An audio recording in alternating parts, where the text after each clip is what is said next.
Bonsoir, je suis Justine Forêt. Je viens vous faire partager cette belle histoire que j'espère que vous allez pouvoir vous l'offrir. C'est donc sur Amazon, c'est accessible à tout budget. Est-ce que papa va me garder? Alex, né sous X, l'enfant du déni.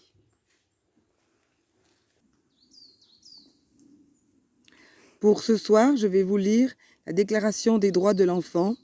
C'est vrai que peu la connaissent. Moi-même, je l'ai connue il y a qu'une quarantaine d'années. C'est souvent mis aux oubliettes, alors que ça a été édité le 20 novembre 1959. Je vais vous lire des extraits du texte intégral, en complément d'information. Le préambule. Considérant que, dans la Charte, les peuples des Nations Unies ont proclamé à nouveau leur foi dans les droits fondamentaux de l'homme et dans la dignité et la valeur de la personne humaine, et qu'ils se sont déclarés résolus à favoriser le progrès social et à instaurer de meilleures conditions de vie dans une liberté plus grande. Considérant que, dans la Déclaration universelle des droits de l'homme, les Nations unies ont proclamé que chacun peut se prévaloir de tous les droits et de toutes les libertés qui y sont énoncés, sans distinction aucune, notamment de race, de couleur, de sexe, de langue, de religion, d'opinion politique ou de toute autre opinion d'origine nationale ou sociale, de fortune, de naissance ou de toute autre situation. Considérant que l'enfant, en raison de son manque de maturité physique et intellectuelle, a besoin d'une protection spéciale et de soins spéciaux, notamment d'une protection juridique appropriée avant comme après la naissance.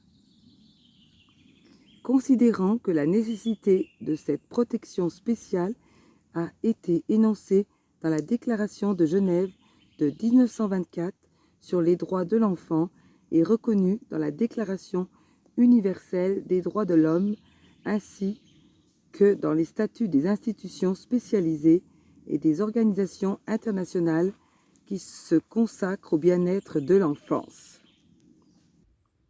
Considérant que l'humanité se doit de donner à l'enfant le meilleur d'elle-même, l'Assemblée générale proclame la présente Déclaration des droits de l'enfant afin qu'il ait une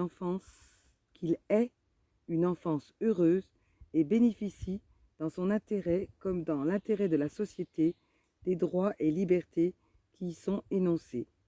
Elle invite les parents, les hommes et les femmes à titre individuel, ainsi que les organisations bénévoles, les autorités locales et les gouvernements nationaux, à reconnaître ces droits et à s'efforcer d'en assurer le respect au moyen de mesures législatives et autres adoptées.